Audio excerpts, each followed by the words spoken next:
Good afternoon, everybody, and welcome to the second panel of the Breakout Session 1, which is VC Opportunity in Technology. The topic of this particular panel is Scaling Local Champions, the Role of Venture Capital and Regional Hubs. My name is Uros Camilovic from BDO Serbia, and I will be the moderator of this panel. I'm sorry that not all of us are physically present and that we'll not be able to meet in person. But I'm grateful to technology, which is allowing us to organize the panel in this way.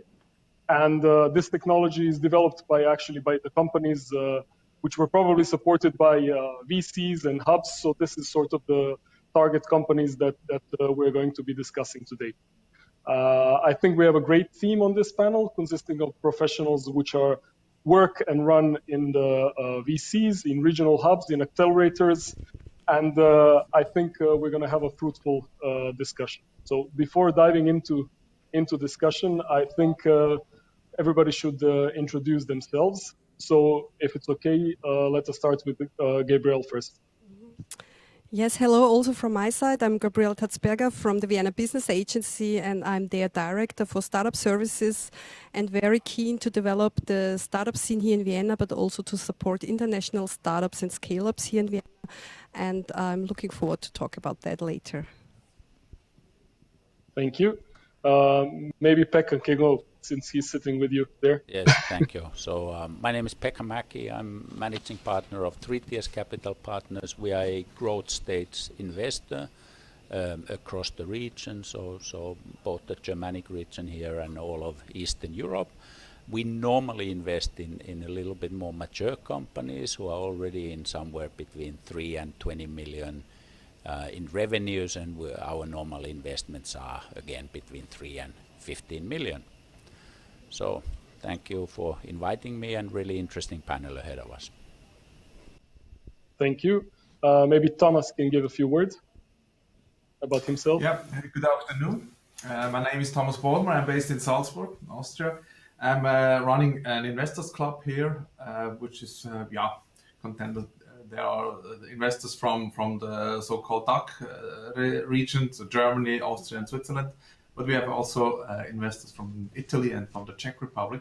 We are focused on tourism and leisure, the leisure industry, because, and that makes sense to deal with these topics here in Salzburg, because we are a touristic hotspot here, and we have the expertise and also the credibility. And since last year, we are running an accelerator too, and we are inviting startups from all over the world, which are active in these industries, of course. So we are holding now currently 19 investments in Europe and Asia, and we are investing early stage usually. Thank you. Thank you. And Markus can maybe give a few words about himself.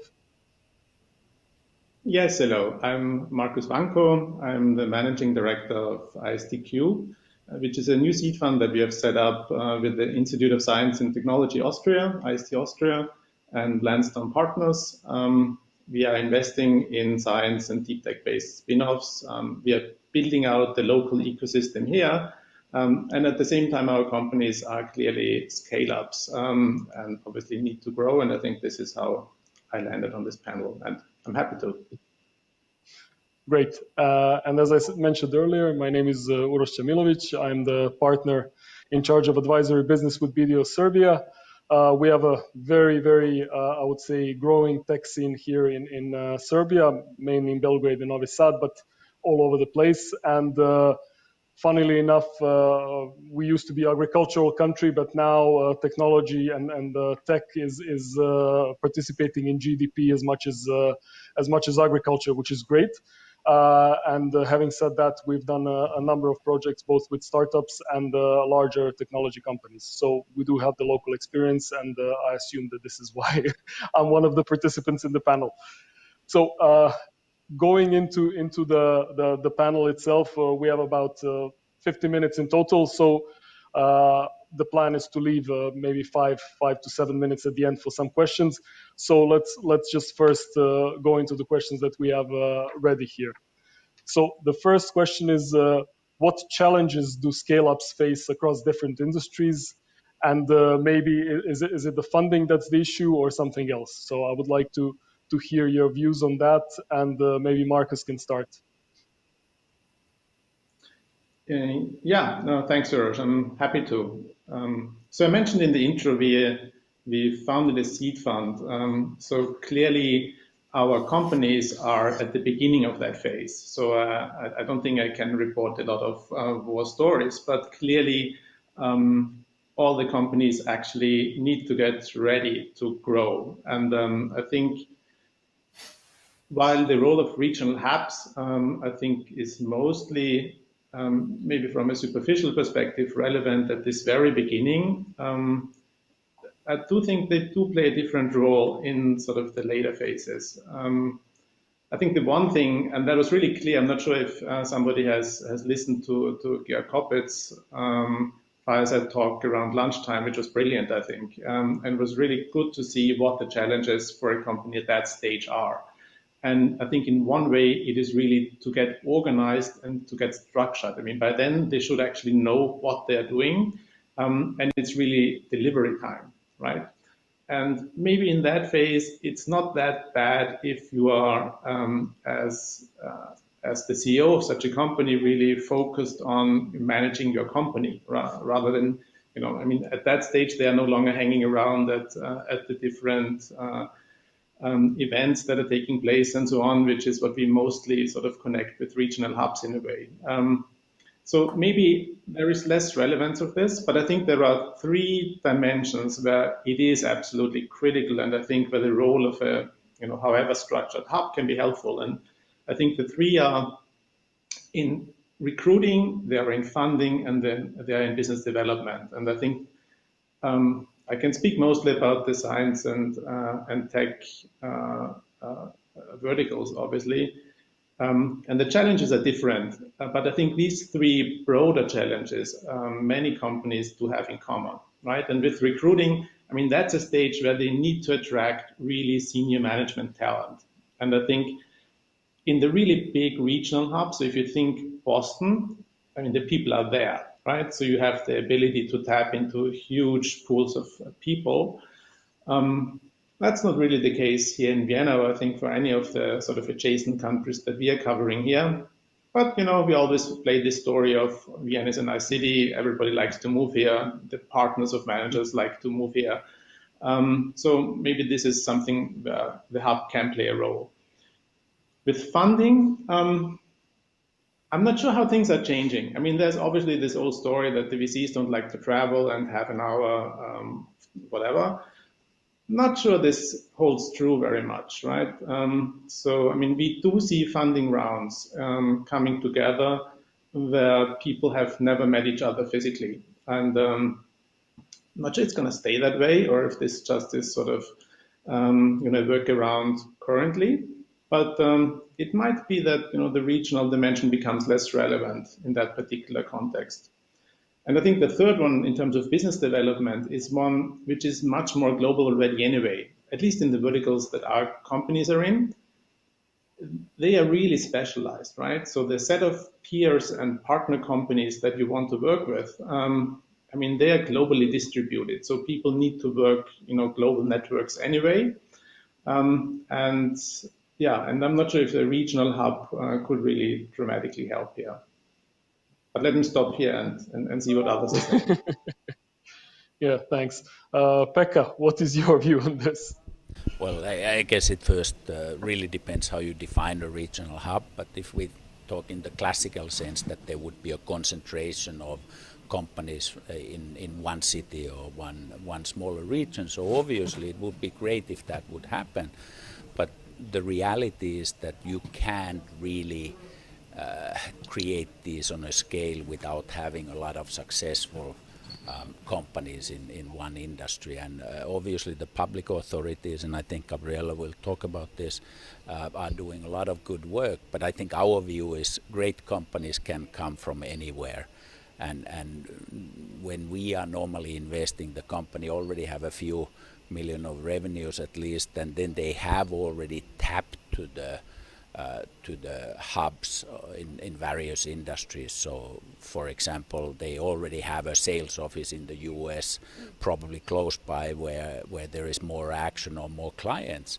And in that sense, we don't really see this as a necessity to grow great companies. And obviously, as we are a equity funding business, we need to find these companies at the right stage and then be able to support them no matter where they are going around the planet. So I think good companies can get funding anywhere, bad companies don't. And that's the selection. I'm really sorry for that, but that's how it works. So if you are good in something, you will get funding. I mean, alone, if you take the whole CE region, and I always include Austria to that because this is part of CE region in reality. So there are about 200 early stage funds that are now have a portfolios covering more than 2,000 companies. So that's a lot of companies there. Should there be less or more? I don't know. But there's plenty of good companies there, and that's going to fuel the growth of the industry. So I think we, for our business, don't really that much care if there are regional hubs or not. And we anyway need to work across all the countries in a pan-European, pan-regional way. So. Thank you. And maybe Gabriele can give a few words on this as well. From my point of view, I think that regional hub can contribute, maybe not in a phase when you're already in the scaling phase, but at the very beginning, I know that as we are inviting international startups to come to Vienna with our Vienna startup package since many years now, I know that we can show them options, we can show them what the location Vienna can offer for them and if it is of worth for them for their business. And coming also to talents, yes, it's true, talents are maybe in Boston region or in San Francisco more available, but maybe they are also available here and to a much better price, because we know already from US investors who are investing now in European startups because technical talents are more affordable and they have a higher quality of life than maybe in other more booming areas. And I see our role, as I'm, so to say, with the Vienna Business Agency, I'm a representative of the city of Vienna, and we are trying our best to really provide the right framework of conditions for new startups to start and grow here, and to invite international ones and to check out, okay, if Europe could be a good market for them, if maybe Vienna is a good entry point for them. And then I also often hear from international startups that Austria is a very interesting testing market because it's not so big. And if you handle this, maybe Germany is much easier than immediately and cheaper than immediately starting with the market in Germany. And just to give you one example, it's also not only funding. I think we have a really USP in the pre-seed funding structure here in Austria, but also when it comes to infrastructure. For example, we in Vienna, we invest since more than 20 years intensively in life science infrastructure. And nowadays, with the Biocenter in Vienna, more than 70% of ERC grants in life science goes to Vienna. And this is not by chance. And this is because there's a good research infrastructure and we have a good laboratory infrastructure. For example, we just now opened a kind of co-working space for life science startups with laboratory infrastructure, because we know that the private market does not provide that. And this is a decision of the city to provide it, because we want this kind of startups here in the city. And there are many other things. Just one other example is now with the COVID crisis, you know, many companies struggle, but we also saw a lot of potential in the innovative companies we have here in Vienna. And that's, for example, we made a specific grant call dealing with Innovate for Vienna. So looking for new concepts, new solutions in order to deal with the crisis in a better way, in medical equipment, in the way of distancing and consultancy, etc. So, and there were so many good projects, and with our funds we can help them to really make a first pilot with these ideas. And I think this is how I see our role, to match this all and bring this together and to provide a good framework condition for them to start here or to enter here. Well, thank you very much.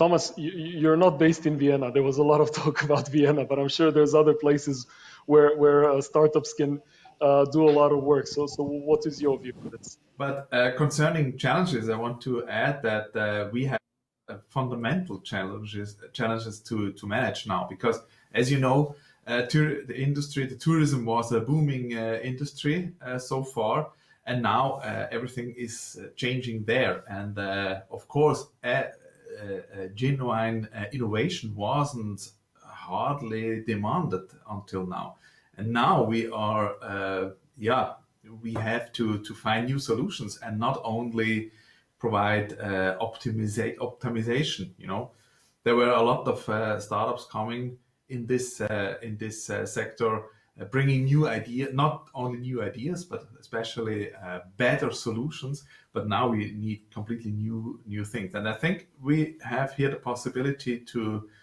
develop these things very well. Excellent. So if I may add to this topic, I mean, looking at Serbia, we talked about Austria, and Pekka mentioned Central Eastern Europe. And in Serbia, I mean, I would agree with Markus. There's three pretty much, let's say, groups of challenges that the companies and the startups mainly are facing. In Serbia, I would say we do have a good, I would say, workforce and everything, but we do have a significant funding problem with the company. So it's very difficult. I mean, our market is very bank-centric, and I agree with Pekka. You know, every good idea, an excellent idea, will find the money, but the sources of the funding here, at least, are very limited. We practically have more or less one and a half venture capital funds which are operating. There's pretty much no funding of something before the VC. There is very little business angels, very little seed financing available to companies. So this is a major challenge, I would say. The second major challenge is because most of these tech companies, they're actually meant to operate globally, and this is okay. And you know, there's no, Serbia is a small market. I mean, Austria is a small market. All of us are operating in relatively fragmented small markets. But the companies, and especially the ones that are working on B2B, it's very difficult for them to get out of the market and find, let's say, their customers somewhere abroad.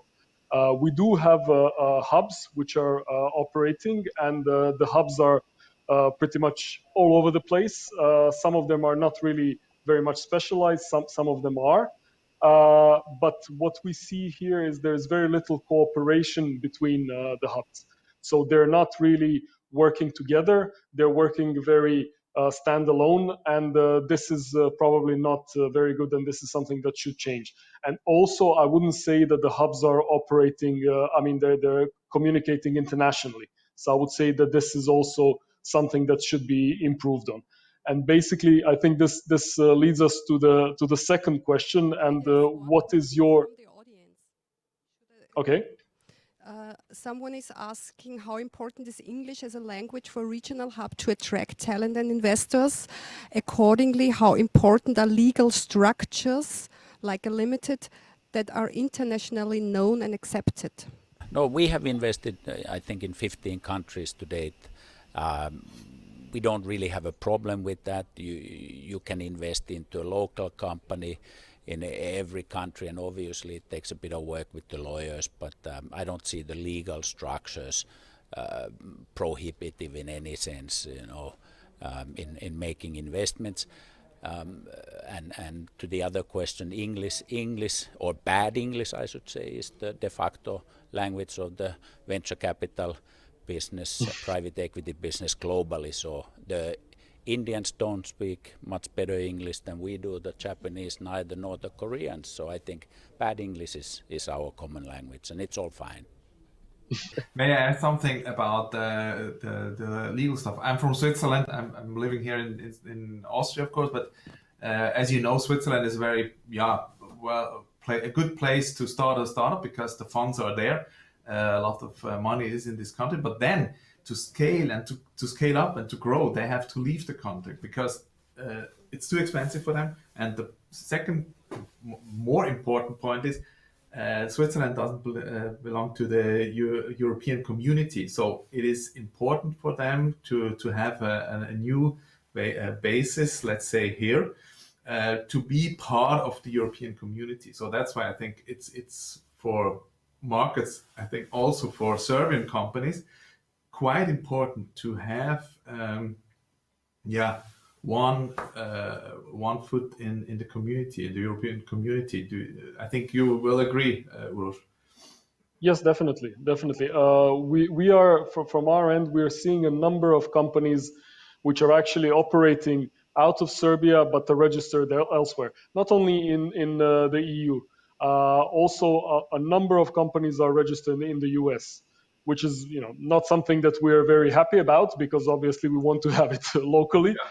But a number of companies, I mean, they have the entire development centers. Everything is done out of Serbia, but the legal name and the legal representation is in the US. But And this is okay. They want to let have me the ask, footprint why is over that a there. problem? Why is that a problem? It isn't a problem because the 30 people employed by an American company in Belgrade pay their taxes locally. They probably have a subsidiary. So why would it have to be a Serbian company? No, I fully agree. I Yeah, fully agree. But you said It's it not a would problem. be It's not an better issue. if they would be there. I think. Yeah. From the tax authority views, I think it would be better I if they don't were think here, so. because None it of the turns out none of that the the scale-ups or profit growth-ups is staying actually there. pay taxes beyond the salary-related taxes, and they pay this in Serbia because they have a subsidiary where the people are employed, and when the companies exited, the 30 people make money from the ownership or ESOP, and that money stays in Serbia and goes back to the ecosystem. We have a US company exactly that has, I think, 24 people between New York and Silicon Valley and 35 people in Belgrade. There's zero issue on that, and I think if we are successful, now these 35 people have jobs, maybe all of the 35 will become millionaires, and that money will go back into the startup ecosystem in Serbia to a very large extent. So I don't see a That would problem be where great. domiciles are. I think domiciliation is an issue that we cannot change. There are fundamental reasons why if you have a Swiss company, it can probably get a higher price on some products than a Ukrainian business. And that's how it works. Yep. I fully agree. Corporate I fully income agree tax with it. typically. So corporate income tax is an issue that many of the companies here, deal with at a very late stage in the development. So I agree with Pekka that there are other elements that are more relevant. Let me say one thing on the English thing, because I don't think that should be even a question, right? I think the one thing that we really recommend to everybody who is working with us is to have the entire documentation, both the technical and experimental documentation, as well as all the corporate documentation in English from day one. And I think in Vienna, this is by now standard, I would hope. And I think that's what really everybody should strive for. Yeah, I would say that this is very similar in Serbia. There's no, I mean, the people that are in tech business, they know that English is basically the language, and I don't think that I've met any of the people that are working in tech startups that do not have, I would say, very good English, much better than average. Not only the Indian English, as Pekka mentioned. So shall we go to the next question? Yes. So how, maybe Pekka can start with this, and how do you see this differing across the region? I mean, is there regional cooperation, and how is there any specifics in different countries that you're seeing? I know that Markus and Thomas, you're operating in one country, but maybe we're not talking about only countries. Maybe we're talking about regions. We have a region in Salzburg. We have a region in Vienna. Maybe we can view this as different regions as well. Yeah, I mean, like I said earlier, I think good companies can come from anywhere, and you just need to support them there and help them to establish multiple locations. That I think is the reality today. You need either sales offices or support services or headquarters somewhere else because of business reasons. So I think that's the reality. And obviously because we are mainly a B2B SaaS cloud software investor, this is by definition that the clients are all over the planet, and many of the companies have 5 or 10 locations even when they scale globally. So that happens, but I think when you talk about specific countries and again across the whole of Central and Eastern Europe, including Austria, I think there are certain differences, but I think in 90% of the countries there's a very robust early stage, seed stage investment infrastructure now. There are a lot of wealthy business angels putting money, there are a lot of investor clubs, there are a lot of early stage VCs. And many of these VCs, when they raise their second fund, they don't anymore invest in just in one country. They call these Romania Plus, Bulgaria Plus, Poland Plus funds, where they invest maybe 50% or 70% outside of their home countries. And that's, of course, the normal regional cooperation. And that fosters it. And then obviously there are firms like us who invest across all of the region or across all of Europe or globally. So I think that's normal process, and I see a lot of cooperation and the startups, the scale-ups work across the region. So I think it's possible anywhere, everywhere. I think it's a little bit problematic in some countries, like you mentioned Serbia, where there are only really 1.5 or 2 funds, institutional funds. But that's why the Bulgarians are luring the Serbian companies to go to Sofia, and the Romanians are doing the same, and the Hungarians.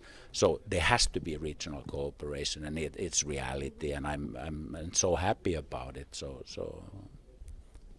We are in 2 startup city networks, an international one with Shanghai and New York and Dubai, and a European one. Because we saw that also when we are supporting startups in Vienna or international ones, it's very important also to talk to other cities and representatives in order to ease the access to their ecosystems. And what we also recognized is that especially the European Startup City Network only has cities from Middle and Western Europe.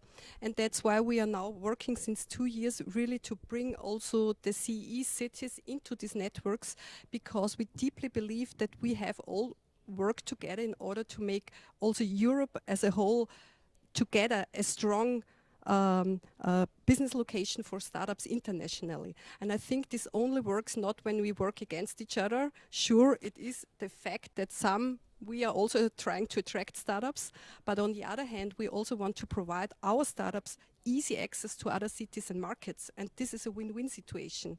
And this is why we really structurally work on that, to really foster this international network also on a city level, in order to provide the startups the right access to the right people, also to the VC scenes that are there.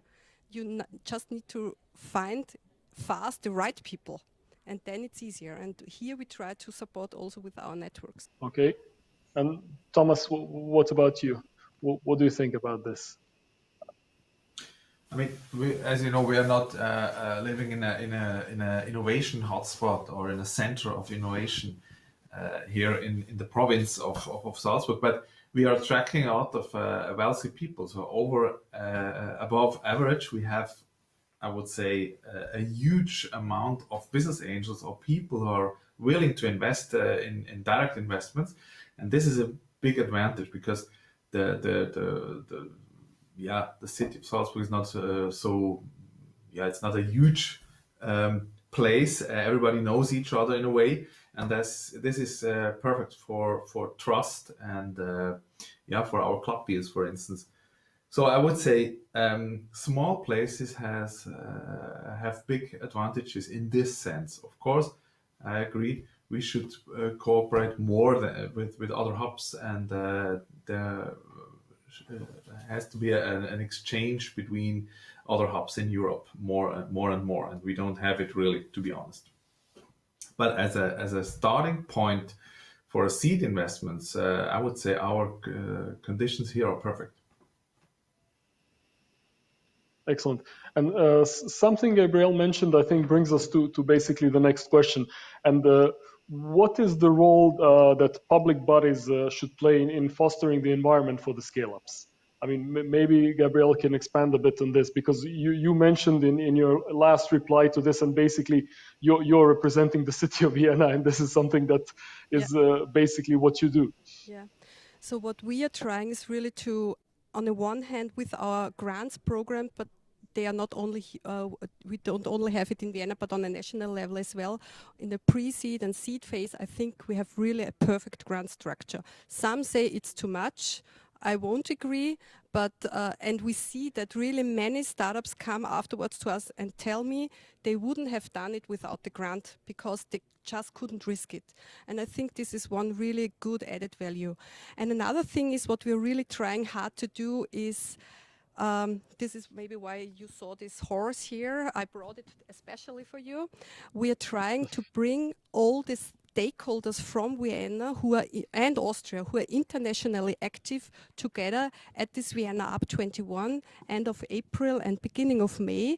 And then there will be more than 40 to 50 partners out of this community doing international congresses, conferences to all the topics from blockchain, fintech, cult tech, and a specific investors program where we really try to bring international participants here and to match people and cross sectors. So we will have a matching platform where for the first time we will have approximately 80 events through these 10 days, and we will match cross-sectoral. So it means that also a business angel or investor can connect with someone from the States Opera who is still in Caltech.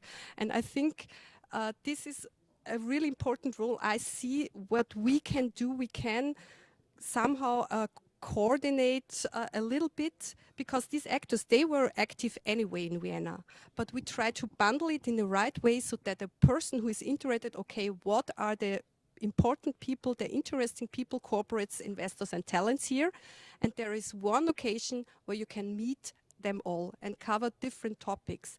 And this is one way now, and we have very good feedback out of the community and also from already from international delegations that hopefully can really come. So it is in the making, and it will take place anyway, if digital or more on site. I hope more on site, but anyway. But this is a catalyst function, I would say, that we as a city can provide.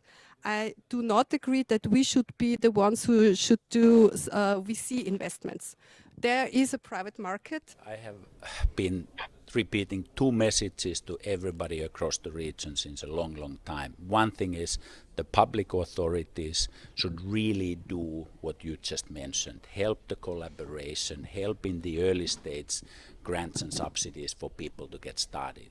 That is the job. But what I don't understand is that why do public authorities and entities use so much money in direct investing, 1 million, 5 million, put 100 million fund which is then invested by a public entity. That to me is wrong, because the role of the public entities should be to mobilize private capital. And there is a very proven model is where a state or a city takes 100 million, gives 10 million each or 20 million into 5 or 10 funds and helps them to raise another 50 million or 100 million. This mobilizes a lot of private capital, gets a lot of funds supported in their first, second, third fund, and is much more than the public authority can do directly. And this is something I still don't understand. Why in Austria there's a 300-400 million in public direct investing funds, and then AWS makes a capital call for 5 million, which they give into 1 or 2 funds. So this imbalance is just not sustainable, and that's why a lot of the local institutional LPs don't invest into the asset class, especially in venture and private equity, because the public entities are not supporting this. I was so happy to hear today that now Erste Bank, Ingo Bleier mentioned this, is invested in 3 funds, but they have been out of the market for the last 10-15 years. No new fund investments. Where are all the pension funds? Where are the banks, the insurance companies? They need to put their money into local and regional funds here if we ever want to have a robust ecosystem. So that is my humble wish and hope since 25 years. It's happening for 1, 2, 3 years, maybe in one country, and then it disappears. That I just don't understand. And the other point, just very quickly, is I think there should be a tax break for every angel investor who is willing to put 100,000 into an early stage company, because it's very risky, and it should be offset from taxes just like it is in the UK. That's why UK has, one of the reasons why UK has a very, very robust angel and early stage ecosystem. Because why does the state collect the taxes and then find myriad ways of distributing that back to the ecosystem? Wouldn't it be better if the angel gets a full 100% or 50% tax break if he loses the money? So those were my two messages, and hopefully one of them happens in the next few years. Great, thanks, Pekka. Markus, what are your thoughts on this? I know you have something to say. I just wanted to basically chime in and say it would be much more entertaining if we actually disagreed on something, but it's really hard to do on that particular subject, right? I mean, we are actually one of the beneficiaries of that most recent call that you mentioned, which was actually 10 and not 5 million, but whatever. I mean, I agree with you, Pekka. I think the public has basically two different roles, I think, maybe three. The first one is obviously setting the right frameworks, right? And I think your last point on the tax incentives for private investors is one thing. Rudi Kinski mentioned in the morning the proposition on the new investment fund law. I mean, these are things that obviously the state needs to provide. And I mean, that still can be improved, I guess, in some aspects. And the second one is really to kickstart things where, you know, the risk is too high for private investors to take the initial risk. And the example that I always give is really comparing the Austrian way, how, you know, the public tried to develop the venture capital sector, and Israel. Israel in the 90s did exactly what you described before, right? They took $100 million, put it into 10 different funds, but made sure that they are also raising private funds, and then gradually decreased this. And now this is obviously mostly privately funded. But you have private, established and sustainable fund management companies who are capable to raise, you know, a next fund. So I think this is really a paradigm that is more sustainable than having, you know, fully funded public funds. And I guess in the current Corona environment, there's obviously debates around, you know, public funds. I think there is a risk that we again go in that direction. So that's, I think, the second element. And the third one is really a cultural one, and I think is sort of setting the mood. And I think it doesn't matter what politicians say. And, you know, if there is an upbeat, positive message, then that is relevant. So it was good to see, actually, that there is really interest also by politicians in the event today.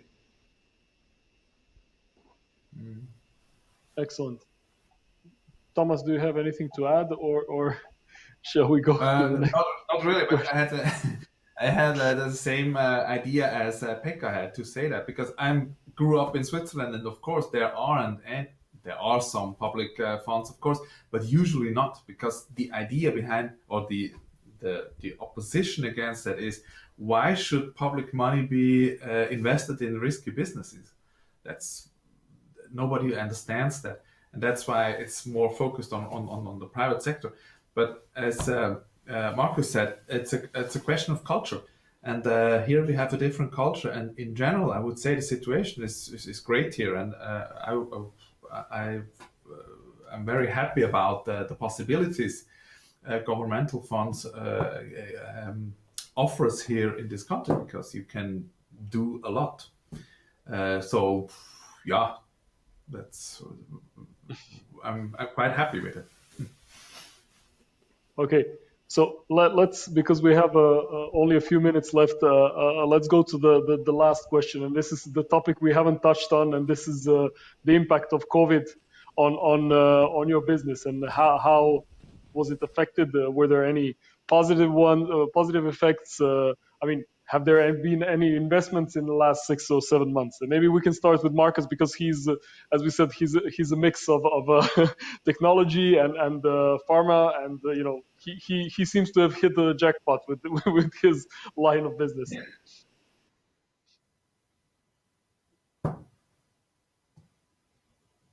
Yeah, I think generally, and you will see this across really the tech and biotech investment sectors. I mean, there are many beneficiaries, obviously, in the current situation. Same for us. I mean, most of our portfolio companies are actually benefiting. And we did one antiviral therapeutic investment where it's really obvious, but there are many other ones that do benefit for various reasons. I mean, one reason is that actual in a crisis situation, sometimes really critical elements, you don't have to pass through the classic channels, right? And you can get access much more quickly and in a much more in a much quicker way than you would normally do. Our own situation is, that we've been fundraising throughout Corona, and for me, it was a question, how does that work, and is everybody shell shocked, and at least waiting to see. And I'm really happy to say, and I'm also grateful to the people who are backing us, that was not the case at all. I mean, there was a phase in the first months of that year where, I mean, obviously the situation we all recall, but we still found new people to commit to a new fund, which I think was really great. I think in these situations where you do have existing relationships, I think it might even be easier to develop these relationships further in a virtual way. The question is, if you're really starting sort of from a blank sheet, and if you've never met a person physically, how can you do that in the current environment? I think that's still the jury is still out on that. But so I think both from the domains that we are investing in, and also the way business is done, I mean, I can't see dramatic negative effects, and to the contrary, I think we actually are using them quite well. That's not to say that, I'm not sure this will hold true forever, and it's also important to realize that we are really in the middle of it. And as much as we try to be, always a few meters ahead of the plane in our thinking, who knows what's going to happen the next months. I think that we still need to obviously be cautious. Thank you. Thomas, you mentioned you're in the tourism sector. I mean, technology and tourism, and this is something that, I mean, one side has been hit very hard, and there is, it gives you an opportunity, I would assume, to reinvent things and to put them in a different perspective. So can you touch briefly on that, please? Thanks. Of course. I mean, tourism is a very giant market and a very powerful one.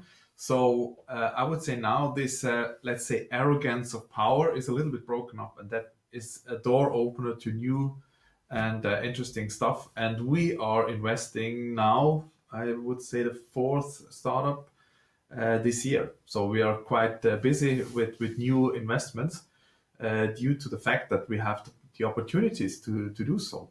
And for me, I would say it's hard for the industry, but for me as an investor, it's a great, fantastic opportunities are given now, and that's amazing. That's very good to hear. Yeah, Pekka?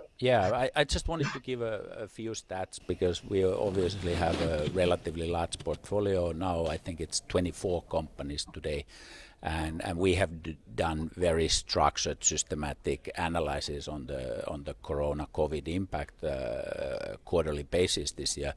And the reality is that in companies between 5 and 50 million revenue range, 70% of the companies have had some negative effects. So especially we have 2 companies related to travel industry, and they have suffered massively. The other one is down 95% in terms of revenues from last year. The other one now around minus 50, minus 60%. So these are of course absolute crises, and we have done a lot of work to help them across a very, very difficult year. And if things continue to be as bad as today, the question is, how can they continue? But on the other side, many companies have benefited from demand. Most of our enterprise software cloud stuff is doing much better than they initially expected. But 2 fields where we have seen incredible growth: e-commerce, We are invested in a few e-commerce businesses, and if they were fast enough to sort their assortment so that it fits products that are in demand today, one of our companies has grown from last year from about 30 million to 50 million and has become profitable a year earlier than our plan was. And another industry is obviously gaming. When people have a lot more free time, I guess this year they have been at home and playing games. So one of our small Romanian companies is not so small anymore. It has grown threefold, and from a 10% profitability last year, now they are hitting 65-70% in profits.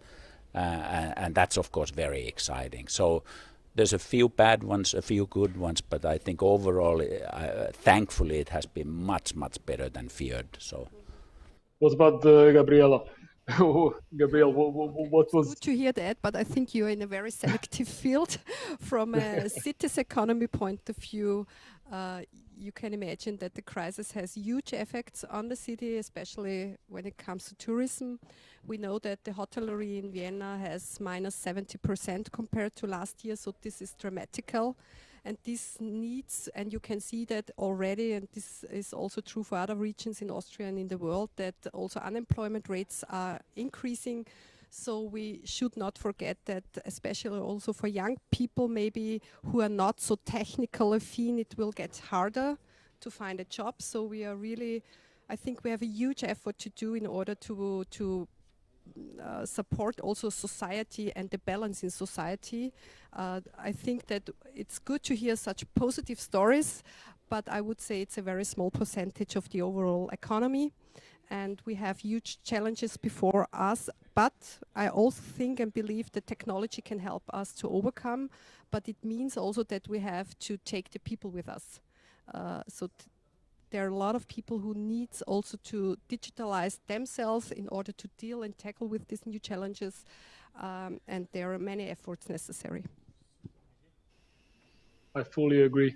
So I think this pretty much wraps the discussion topics, and I think we're on time. So I would like to thank everybody. I don't know if we have any more questions, but I don't think we have any more time. So thanks, everybody, and I think we're done for today's panel discussion. Thank you. Thank you. Bye. Thank you. Bye. Bye-bye. Thank you. Bye-bye.